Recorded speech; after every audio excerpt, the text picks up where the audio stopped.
That's my story. He ain't judging now, the world's her stage. Bumps, moves daily, turn the page. Creativity flows, can't you tell? This is the world of Kiesia Janelle. Hey guys, welcome back to my channel. If you're new here, my name is Kiesia. Today we're chilling, we're vibing, and I'm gonna tell you guys the story on how I got started with 9inetySeven Cosmetics. It's a good one, so stick around, you're gonna wanna hear this. If I'm gonna tell this story, I think I have to tell it from the very beginning.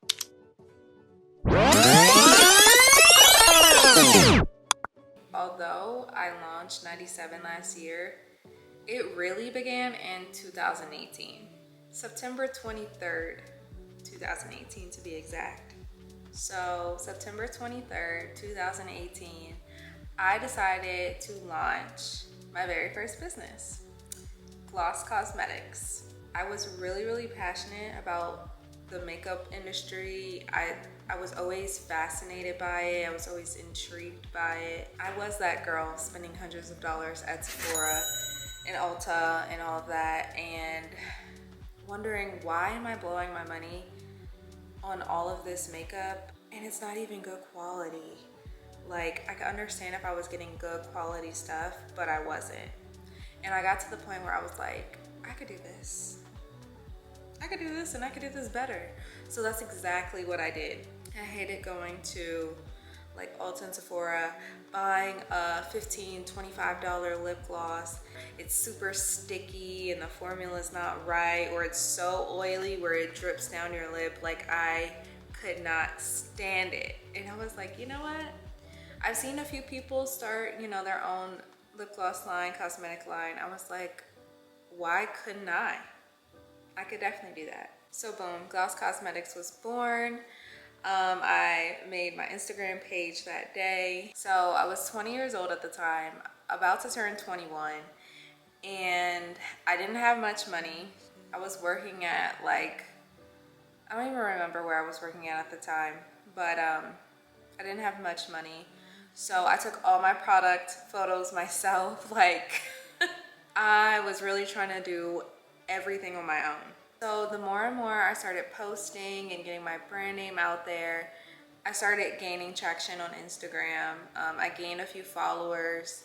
It wasn't much. I think I gained maybe 1,000 followers, and I was like, okay, people see me. And when I tell you, Etsy was my biggest friend when I started this business.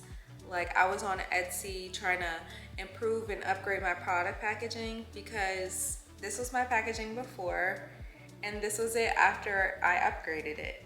It took a lot of trial and error, but it was my baby. I was so determined. I was like, I'm not giving up on this. I also ended up collabing with some local creatives in the area to do a photo shoot. And that was a really good experience for me, because I got to see how an actual brand photo shoot happens. I ended up collabing with photographers, videographers, makeup artists, hairstylists for free, because it was all a collab. So if you're a small business owner, there are ways. There are ways. I'll insert a few of the photos from the photo shoot here so you guys can see.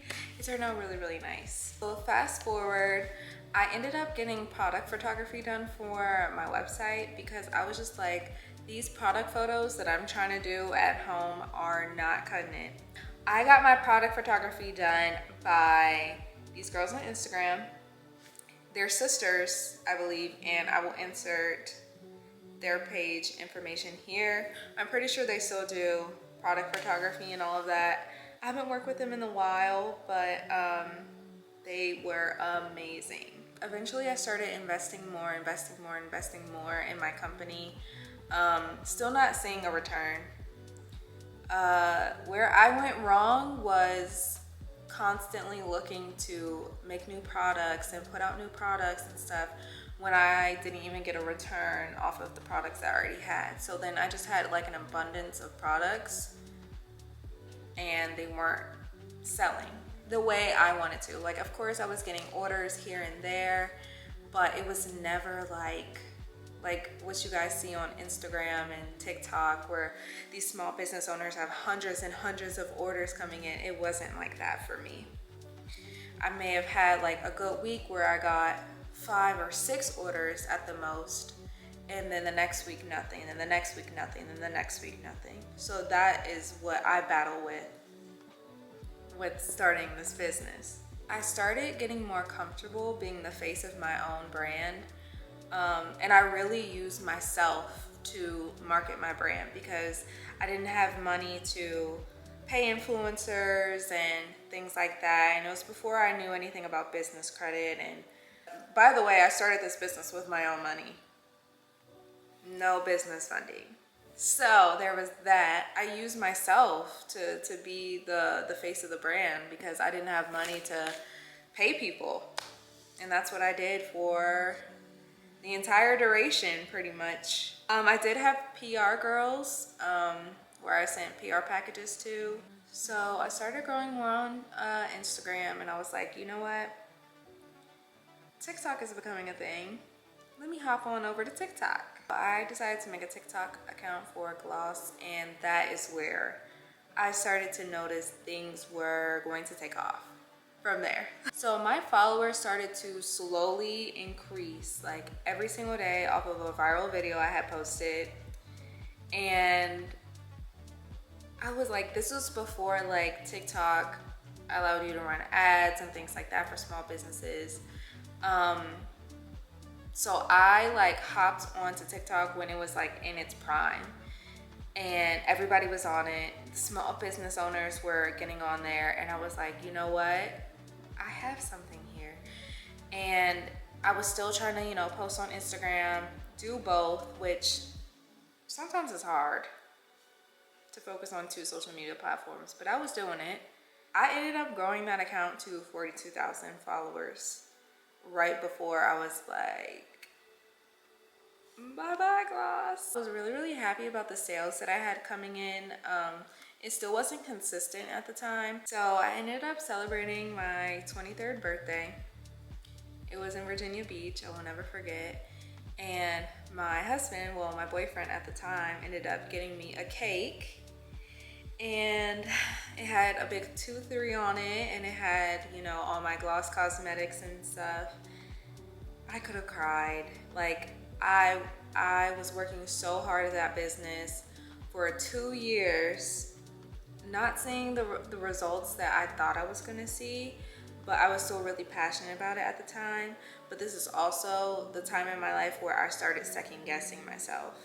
And that brings me to the dissolution of the business, where I ended up dissolving it. And do I regret it? No. I just wish I had given it more of a chance, but I understand now, where I am now, why that had to happen in order for me to be here today. So boom, the entrepreneur in me, I was not about to sit back and do nothing.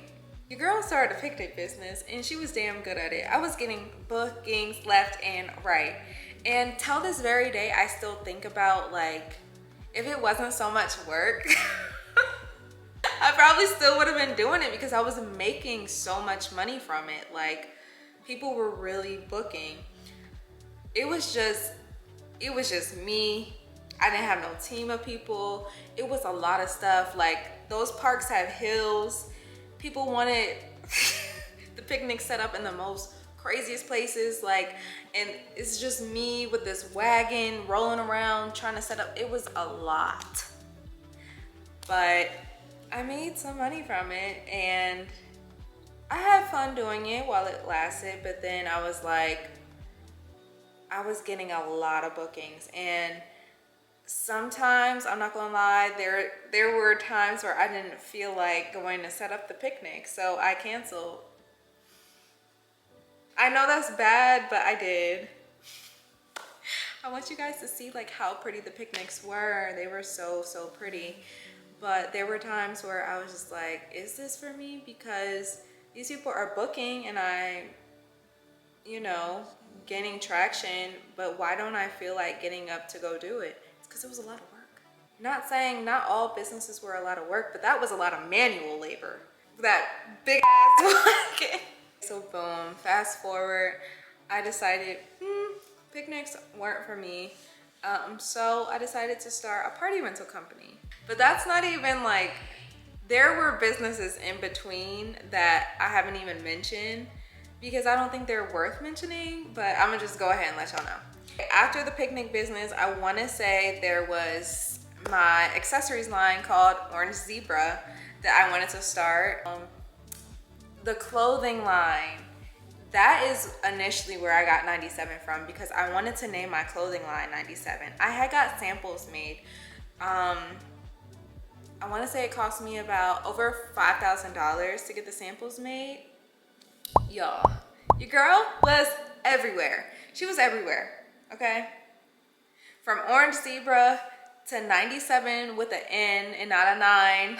Like, I was just everywhere, all over the place. So then the most recent one, business before it led me back to 9inetySeven Cosmetics, was the party rental business. And that, I thought the picnics were a lot of work. I jumped the gun and I ordered all of these round tables, all of these resin chairs, got a storage unit to store it. I have a Honda accent. Where, if someone booked the tables and chairs, where were they gonna go?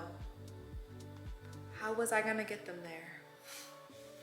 I did not think those things through.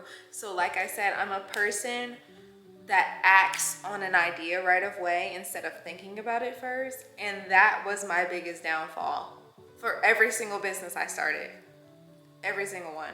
I had to spend over $5,000 getting the party rental business started. And I never got any bookings for that one. I stopped it as quick as I started it. Like, it was there and gone. I ended up selling a lot of the stuff on Facebook Marketplace.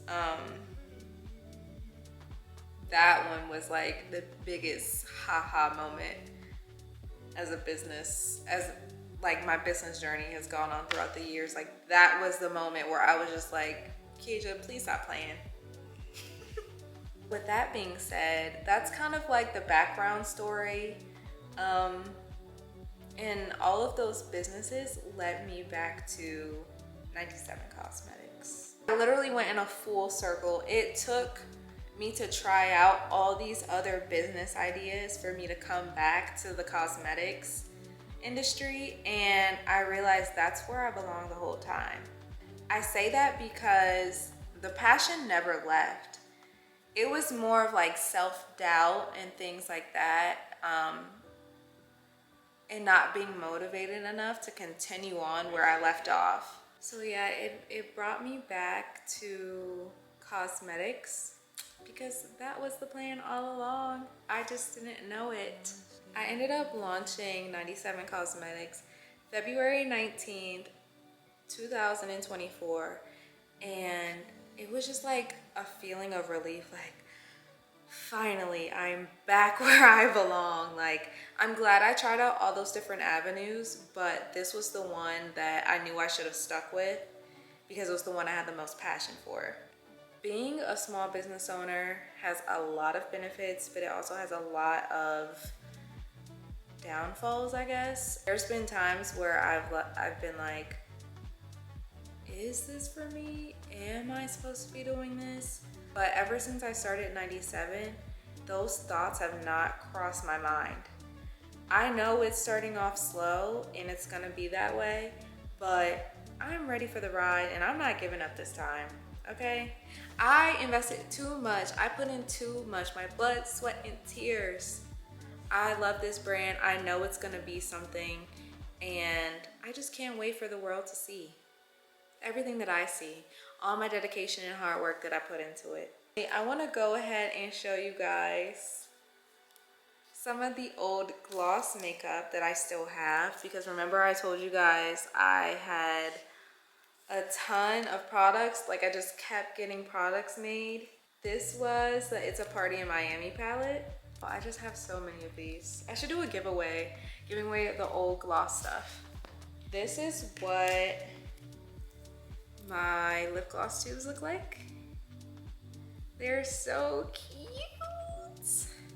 And this was the one with the stick. The wand tube, I mean. I had loose glitters. 9inetySeven is a much more mature version of what Glossed was. I feel like 9inetySeven is a representation of where I am today in life, a more mature version of what Glossed was. Okay, Gloss ran so 9inetySeven could walk, period. Okay, so my first collection with 9inetySeven is the 90s Baby collection. Obviously I want to pay tribute to the 90s because, hello, the name of my company is literally 9inetySeven Cosmetics. I was born in 97. A lot of people have asked me like, oh, why did you name the company 9inetySeven Cosmetics? Simple, easy. That's just the year I was born. And I wanted something that represented me.